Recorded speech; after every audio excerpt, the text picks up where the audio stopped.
Welcome to the Power of Three interview series, InfluenceOlogy, you and an expert. 3 questions will be answered today. 3 action items that you're going to implement in your life today to improve your business, your life.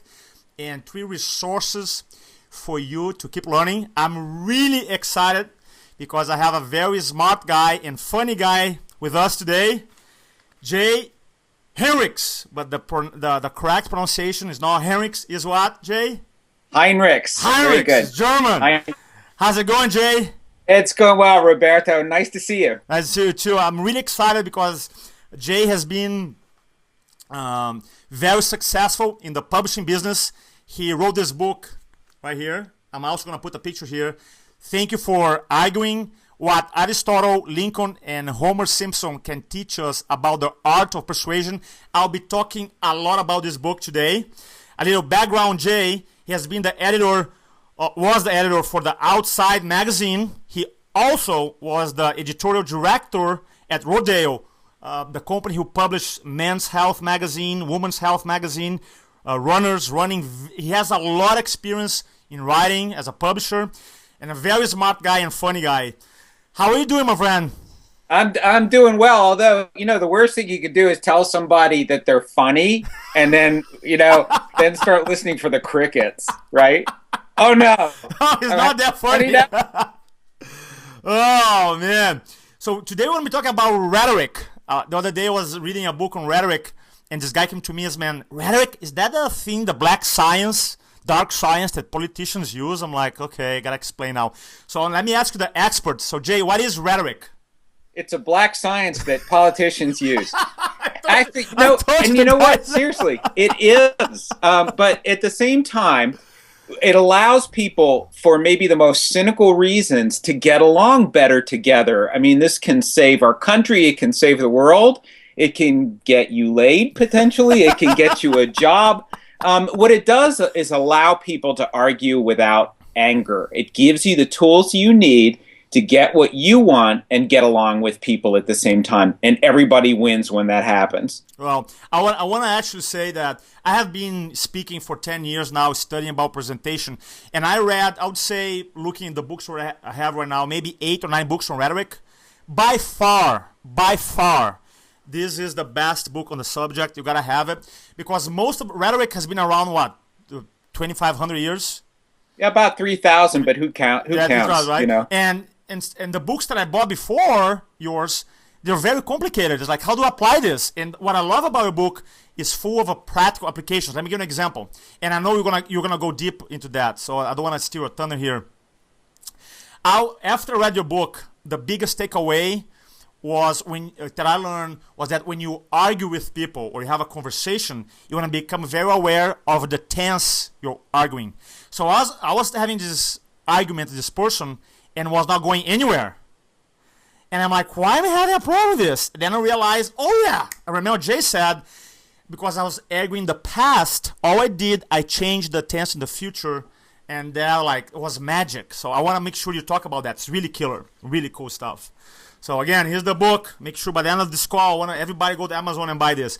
So what is the biggest mistake people tend to do when they argue with other people? What's the biggest mistake?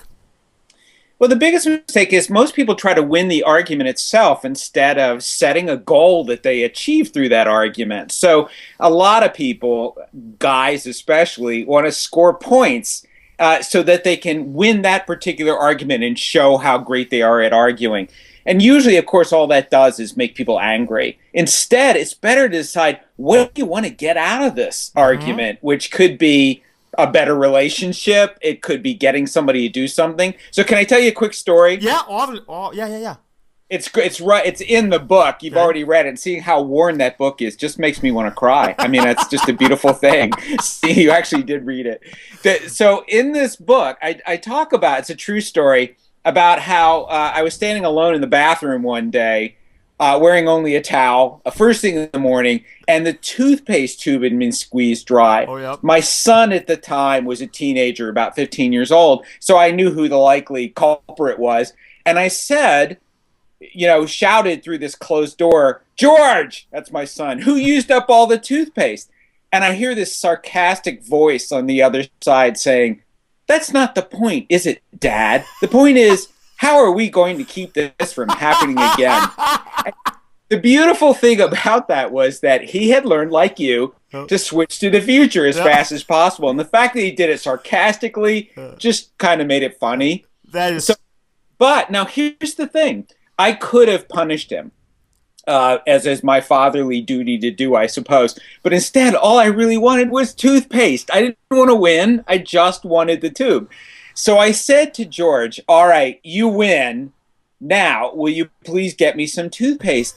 And he ran into our freezing basement happily and got me a tube of toothpaste. So by letting him win on points, I got a teenage son to run an errand for me. I consider that to be the greatest triumph of persuasion I probably ever achieved. That's great. That's great. That's so true, because sometimes we get caught up in our own ego to being right and wrong and score points, instead of like, that's a really powerful distinction. Instead of like stop and say, okay, what's my outcome? What do I really want out of this argument? It's really good. Now, I was doing a presentation coaching the other day with an executive, and at some point, and maybe you can, I want to hear your opinion. At some point in business, they think that when you're doing a presentation, you're a CEO or an executive, you have to be like all logic, all pure logic. And his speech, even though technically the narrative is good, but lack emotion.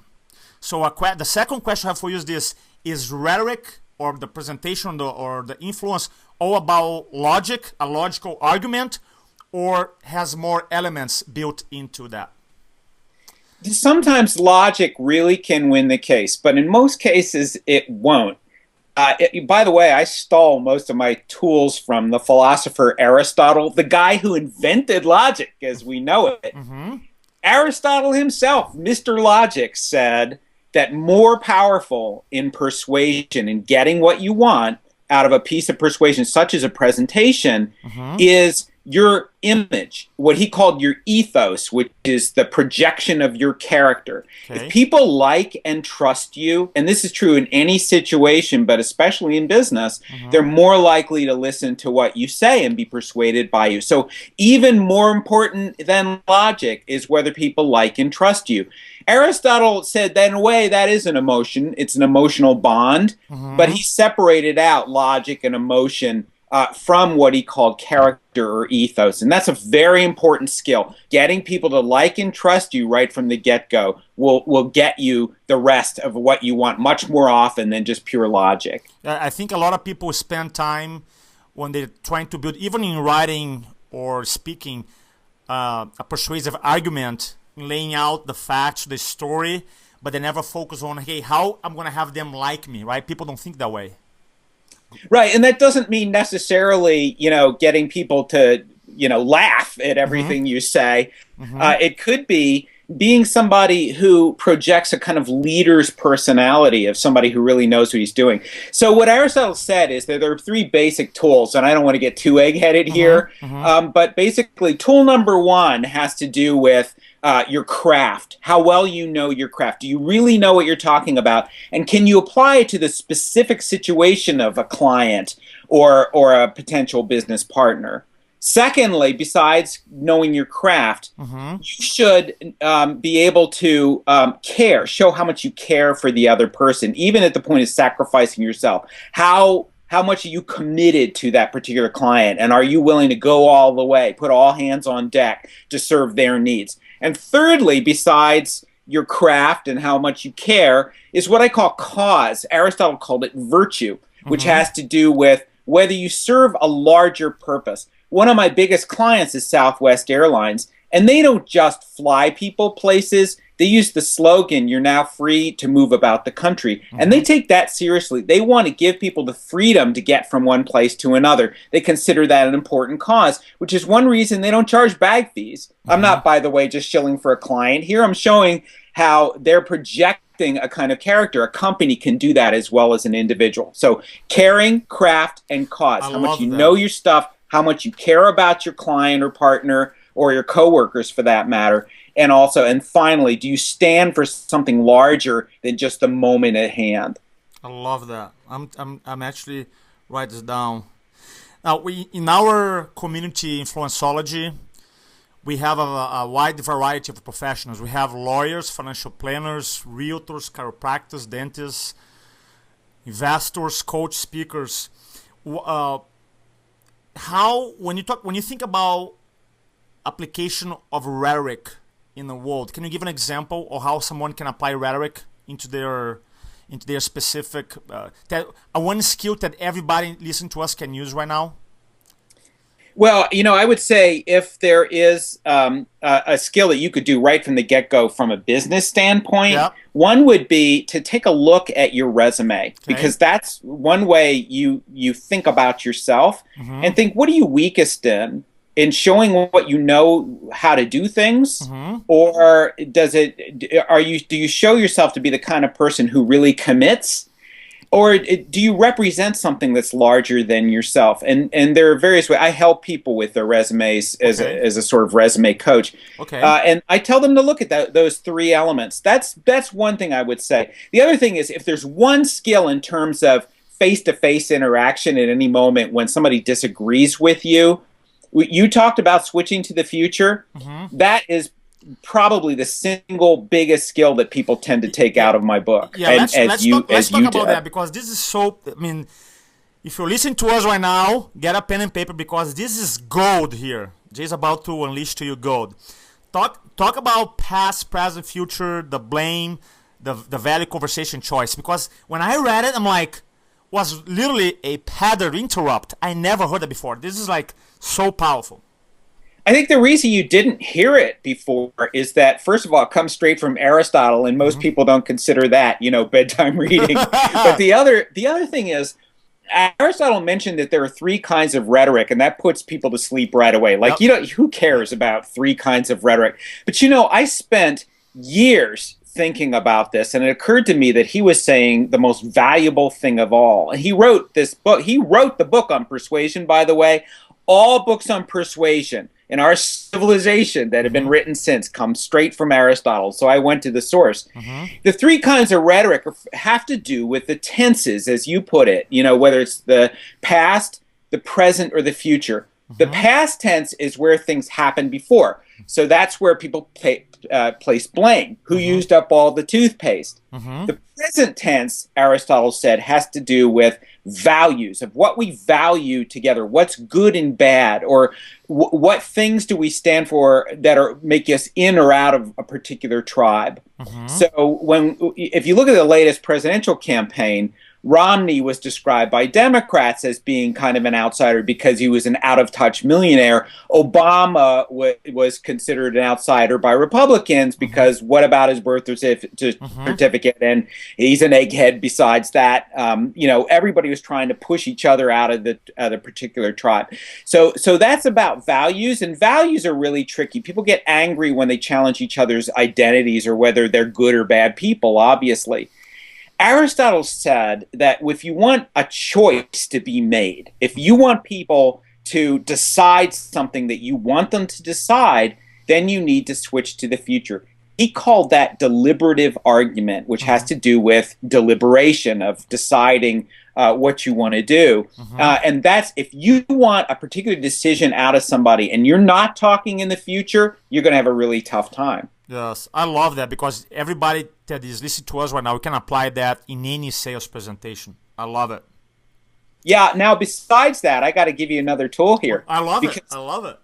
Aristotle also said that there are three things that you can achieve with persuasion. You can change someone's mood. That's the easiest of all, obviously. They're sad, make them laugh. You can change their mind. You make them decide something. And then the hardest of all is getting them actually to take action. So in previous presidential campaigns, there were these get out the vote rock concerts where kids could show up and get free T-shirts, and listen to a great band, and then they wouldn't show up at the polls. Getting people to do something is that much harder. To do that, to get them actually to take action, you have to have them desire the outcome. You have to have them desire that action. And that's where sheer emotion comes in. That's where you really get into the seduction part of rhetoric, which in a way is the most fun and sexy part of rhetoric. I love mood, mind, and action. I love that. Mood, mind, and action. And then, the action part is where you have to really grease the wheels with desire. One of the things I do with clients is I look for what I call persuasion gaps between what you want them to do and what they're willing to do. Those persuasion gaps get filled with desire, and you have to find out what are their deepest desires and use those desires to fill those gaps between what they're doing and what you wish they would do. That's and awesome. What happens is, if you're in a business, people will stop at particular points. So if you have a customer, for instance, they may buy a product. You want to upsell them. That's a gap. They may not buy the higher end premium product. All right, once they do that, you want to make them an advocate for your product in your company. How do you do that? There's another gap that you need to fill. And each step of the way, you might have to find out what they desire. How are you going to seduce them to move to the next level? What is one thing that I read in your book? You talk about finding common places and code words. What is that? Explain. Code words. Code words often, commonplaces often are called cliches. Okay. Cliches can be commonplaces. They're basically the words, the jargon, the favorite phrases that people use, and they're a great way to tap into what people value and what they believe.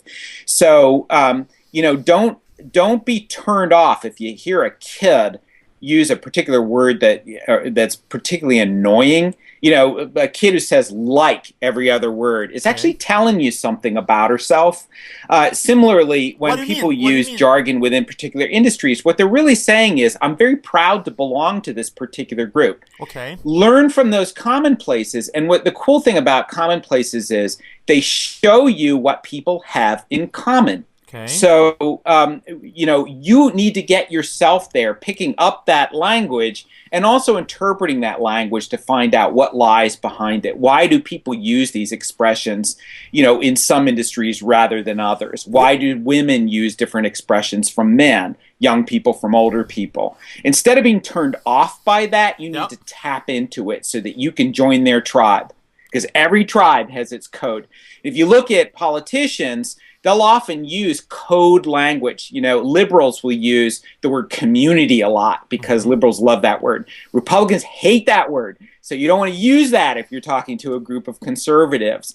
Everybody has their own particular kind of tribal language. If you learn that, you're that much farther ahead in understanding them as well as joining their tribe. If I'm doing a presentation, for example, for a chamber of commerce, and how do I give an example of how do I find a code word for the business people, my audience that's going to be there? How do I find their code word, for example?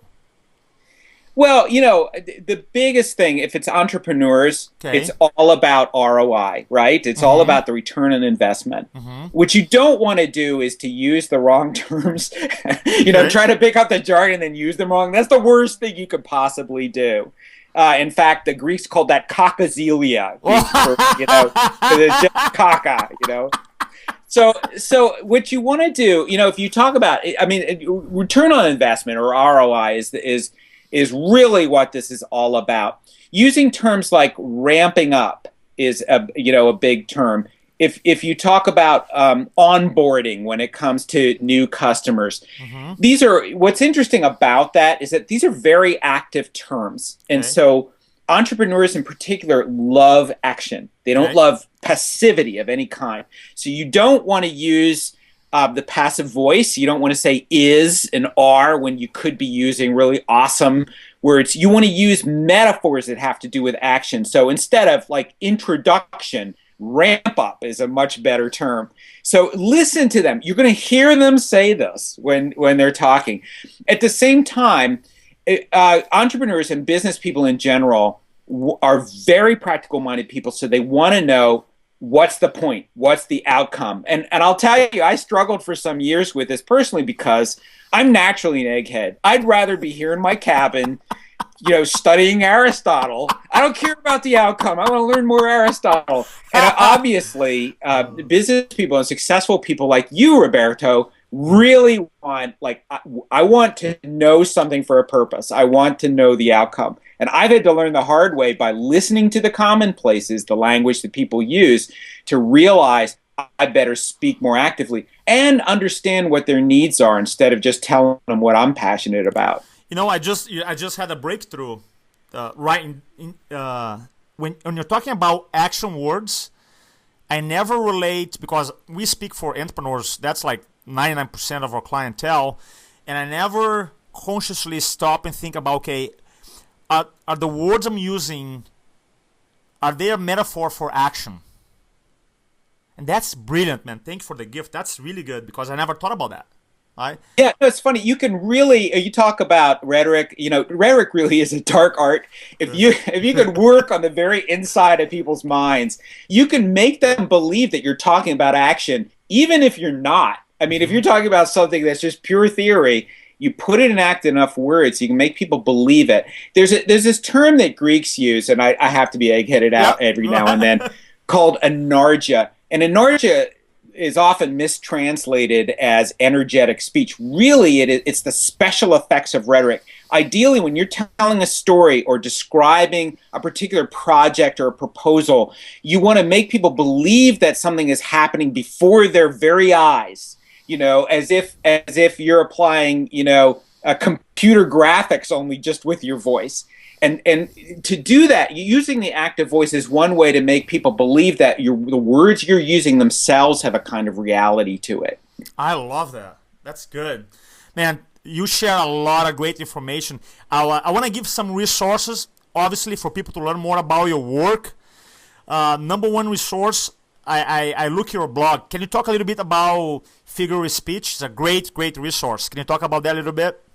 FigaroSpeech.com. I'm so proud of that because the writers of The Simpsons show declared it the geekiest blog in the world. I think that's saying a lot. So what that does, I actually put this together some years ago, even before I wrote Thank You for Arguing, because it was a way for me sort of to learn about speech in popular culture in the media. Mm-hmm. So I try to make it funny, but honestly, what I'm doing, I'm taking the geekiest possible words and I'm out-geeking them.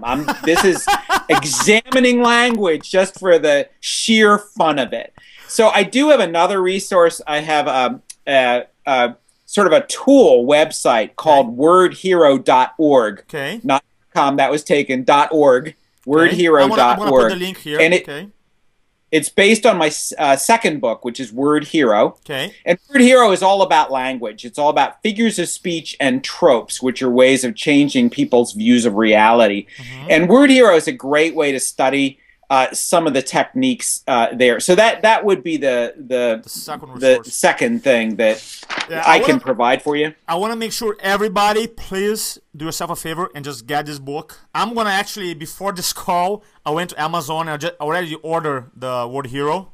So I'll be, hopefully in the future, do another interview with you about that book. This is just a phenomenal book, and it's funny too. It's really funny. You put a lot of humor there. I read it really fast. The other radical books are struggling to understand. This is really good. And what's the third resource that you want to give to the audience? Let's see. I think I did three. Thank you for arguing. Figure of speech. Thank you for arguing. Word Hero. If people want to contact you for, I know you do speaking events and workshops and training. What's the best way to contact you?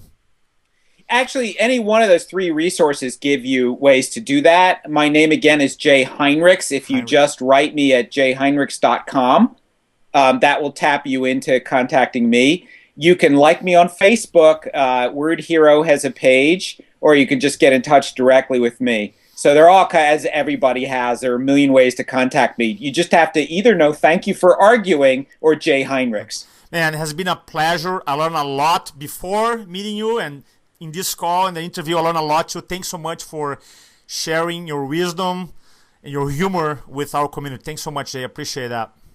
Well, thanks, Roberto. If anybody didn't need more persuasion technique, it's you. Stop right now. Don't do any more. Well, thanks so much. But do you want to leave us any other special message you want to leave our community here? One of the things is just for kids. If you're a parent of a kid, accept their argument. Don't hit them when they disagree.